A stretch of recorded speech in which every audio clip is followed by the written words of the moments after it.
নমস্কার বন্ধুরা, মুনিয়া রন্ধনশৈলী চ্যানেলে আপনাদের সবাইকে স্বাগত। আশা করি আপনারা সবাই খুব ভালো আছেন। আজকে হাজির হয়েছি একদম ঘরোয়া এবং খুব সহজ একটা রেসিপি নিয়ে। আজকে তৈরি করব শীতের ফুলকপি এবং পেঁয়াজ পাতা নিয়ে ভেটকি মাছের ঝাল। আজকের রেসিপিটা খুবই সাধারণ, তবে শীতের সমস্ত সবজি দিয়ে গরম ভাতের সঙ্গে এটা খেতে লাগে অসাধারণ। যদি হাতে সময় খুবই কম থাকে অথবা বেশি তেল মশলা খেতে ইচ্ছা না করে, তবে আজকের রেসিপিটা আপনার জন্য কিন্তু একদমই পারফেক্ট। চলুন বন্ধুরা, তাহলে রেসিপিটা শুরু করি। প্রথমে আমি সবজিগুলো একটু ভেজে নেব, সেই জন্য শুরুতে একটু বেশি করে তেল দিয়ে দিচ্ছি। এখানে আমি পুরো রান্নাটাই সর্ষের তেলে করব, সেই জন্য কড়াতে দিয়ে দিলাম 4 টেবিল চামচ সর্ষের তেল। এখানে আমি 200 গ্রাম ফুলকপিকে একটু ভাপিয়ে নিয়েছি, কাপের হিসাবে বললে এটা 1.5 কাপ। এবার ফুলকপিগুলো একটুখানি ভেজে নেব। ফুলকপিগুলো ভাজার পর তাতে খুব সুন্দর একটা রং আসে, সেই জন্য এখানে দিয়ে দিচ্ছি খুব সামান্য পরিমাণে হলুদ। এখন মিডিয়াম টু হাই হিটে হালকা লাল লাল করে ফুলকপিগুলো একটু ভেজে নেব। দেখুন বন্ধুরা, এখানে ফুলকপিগুলো ভাজা হয়ে গেছে, এবার এগুলোকে তেল থেকে তুলে নেব। এখানে একটা ছোট আলুকে আমি একটু লম্বা লম্বা আর পাতলা পাতলা করে কেটে নিয়েছি, এটাকেও তেলের মধ্যে একটুখানি ভেজে নেব। এভাবে সবজিগুলো যদি তেলের মধ্যে হালকা একটু ভেজে নিয়ে করা হয়, তাহলে তরকারির টেস্ট কিন্তু অনেকটাই বেড়ে যায়। দেখুন এখানে আলুগুলো ভাজা হয়ে গেছে, এবার এগুলোকে তেলের থেকে তুলে নেব। এখন কড়াতে অবশিষ্ট তেলের মধ্যে মাছগুলো ভেজে নেব। 4 পিস ভেটকি মাছকে আমি নুন হলুদটা আগের থেকে মাখিয়ে রেখেছিলাম। এবার এগুলো একটা একটা কড়াতে দিয়ে দেবো আর ভেজে নেব। মিডিয়াম টু হাই হিটে মাছগুলোকে আমি প্রায় 3 থেকে 4 মিনিটের মতো ভেজে নিয়েছি। এবার এগুলোকে উল্টিয়ে দিচ্ছি। দেখুন বন্ধুরা, এখানে সব মাছগুলো খুব ভালো করে ভাজা হয়ে গেছে, এবার এগুলোকে তুলে নিচ্ছি। এখন বাকি রান্নাটা করার জন্য কড়াতে দিয়ে দিচ্ছি 2 টেবিল চামচ সরষের তেল। এখন ফোড়নের জন্য তেলের মধ্যে দিয়ে দিচ্ছি হাফ চা চামচ কালো জিরে।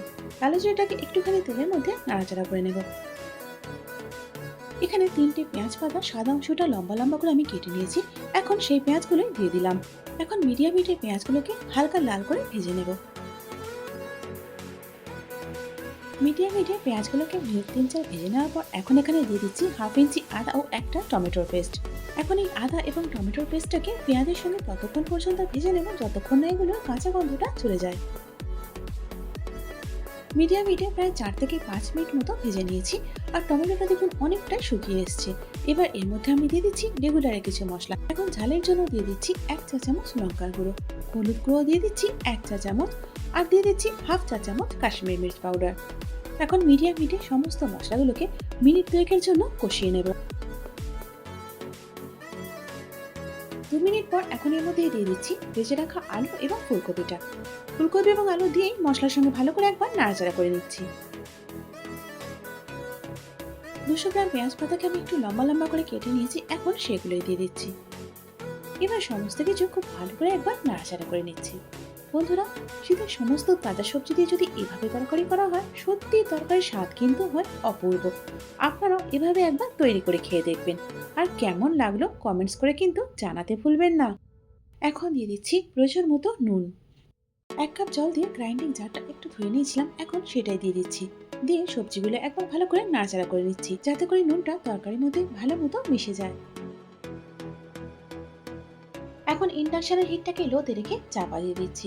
এবার সবজিগুলো যতটা সেদ্ধ হতে বাকি আছে ঠিক ততটাই সেদ্ধ করে নেব, তবে ওভার কুক করব না। প্রায় 7 মিনিট পর এখন ঢাকাটা খুলে নিচ্ছি। এবার সবজিগুলো একটু সাইডে করে দিয়ে মাঝখানটা জায়গা করে নিচ্ছি, যাতে করে ভাজা মাছগুলো এর মধ্যে দিয়ে দিতে পারি। এবার ভাজা মাছগুলো দিয়ে দিলাম। এখন গ্রেভির মধ্যে মাছগুলো একটু ভালো করে মিশিয়ে দিচ্ছি, যাতে করে গ্রেভিটা মাছের মধ্যে ঢুকে গিয়ে মাছটা একটু নরম আর রসালো হয়। এখন ইন্ডাকশনের হিটটাকে লো থেকে মিডিয়ামে করে আবারও চাপা দিয়ে মিনিট 2-3 জন্য রান্না করে নেব। মিনিট 3 পর এখন ঢাকাটা খুলে নিচ্ছি। 1 টেবিল চামচ পোস্ত এবং 1 টেবিল চামচ কালো সর্ষে একসাথে পেস্ট করে নিয়েছি, এখন সেটাই দিয়ে দিচ্ছি। নাও টাইম টু মিক্স মিক্স। এবার মাছের ঝালটা আমাদের হয়েই এসছে। একদম শেষে এর মধ্যে দিয়ে দিচ্ছি 1 টেবিল চামচ সর্ষের তেল। সর্ষে বাটা বা কাঁচা সর্ষের তেল দিয়ে কোনো তরকারি কিন্তু বেশিক্ষণ ফোটানো যায় না বা রান্না করা যায় না, তাহলে কিন্তু এর স্বাদ এবং গন্ধ দুটোই নষ্ট হয়ে যায়। আর মিনিট খানেক রান্না করে নিয়ে ইন্ডাকশনটা বন্ধ করে দেব, তাহলে তৈরি হয়ে যাবে আমাদের ভেটকি মাছের ঝাল শীতের তাজা সবজি দিয়ে। বন্ধুরা, এখানে মাছের ঝালটা আমি একটু রসাই করেছি, যাতে করে ভাত দিয়ে মেখে খাওয়া যায়। আপনারা চাইলে এটাই আরেকটু শুকনো করে নিতে পারেন। শীতের তাজা সবজি দিয়ে ভেটকি মাছের ঝাল তো আমাদের কমপ্লিট হয়ে গেছে। চলুন এবার এটাকে গরম গরম পরিবেশন করে ফেলি। কি বন্ধুরা, তাহলে দেখলেন তো হাতের কাছে থাকা সামান্য কয়েকটা উপকরণ দিয়ে আর কত কম সময়ের মধ্যে তৈরি হয়ে গেল আমাদের দুর্দান্ত স্বাদের ভেটকি মাছের ঝাল, তাও আবার শীতে ফ্রেশ সবজি দিয়ে। আর তার সাথে আপনারা নিশ্চয়ই এটাও লক্ষ্য করেছেন যে এটা তৈরি করতে খুব বেশি তেল বা মশলার ব্যবহার কিন্তু আমি করিনি, অর্থাৎ সেদিক থেকে বলতে গেলে এটা স্বাস্থ্যকর বটে।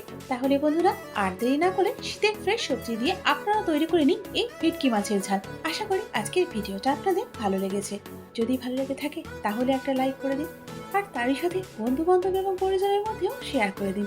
আর এইরকমই সহজ ও ঘরোয়া রান্নার রেসিপির জন্য আমার চ্যানেলটাকে সাবস্ক্রাইব করে আমার পাশে থাকুন। তার সাথে বেল আইকনটা প্রেস করে দিন, যাতে করে আমার পরবর্তী ভিডিওর আপডেটটা সবার আগে আপনি পেয়ে যান। এতক্ষণ সঙ্গে থাকার জন্য অনেক ধন্যবাদ।